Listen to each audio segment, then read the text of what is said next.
अध्याय 6 श्लोक 40 भागवत गीता। श्री भगवानुवाच पार्थ नैवेह नामुत्र विनाशस्तस्य विद्यते न हि कल्याणकृत् कश्चित् दुर्गतिं तात गच्छति। अनुवाद।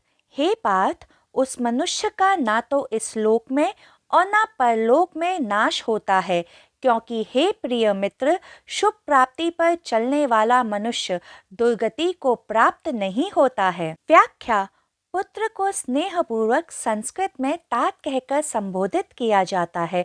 गुरु शिष्य के लिए पिता समान होता है, इसलिए गुरु भी अपने शिष्य को कई बार तात कहकर पुकारते हैं। इस श्लोक में गुरु श्री कृष्ण स्नेहपूर्वक अपने शिष्य अर्जुन को तात कहकर पुकार रहे थे। वे कह रहे थे कि शुभ है कर्म जिसके, वह कभी दुर्गति को प्राप्त नहीं होता है, तथा जिस मनुष्य की जीव आत्मा परमात्मा को प्राप्त करने के मार्ग पर अग्रसर हो, इस लोक या परलोक में उसका नाश नहीं होता है। पहली बात तो जीव आत्मा का कभी नाश हो ही नहीं सकता है, क्योंकि जीव आत्मा एक ऊर्जा है, शाश्वत सत्य है। इस श्लोक में श्री कृष्ण यही कह रहे थे कि जीव आत्मा ना इस लोक में ना परलोक में नष्ट हो सकती है। इसीलिए अध्याय 2 श्लोक 23 में भी योगेश्वर श्री कृष्ण ने कहा था, नैनम छिन्दन्ति शस्त्राणि नैन दहति पावकः न चैन क्लेद्यन्त्यापो न शोष्यति मारुतः, कि शस्त्रों के छेद देने से आत्मा छिद नहीं सकती है, अग्नि के जलाने से आत्मा जल नहीं सकती है, जल के भिगोने से आत्मा भीग नहीं सकती है, तथा हवा के सुखाने से आत्मा सूख नहीं सकती है।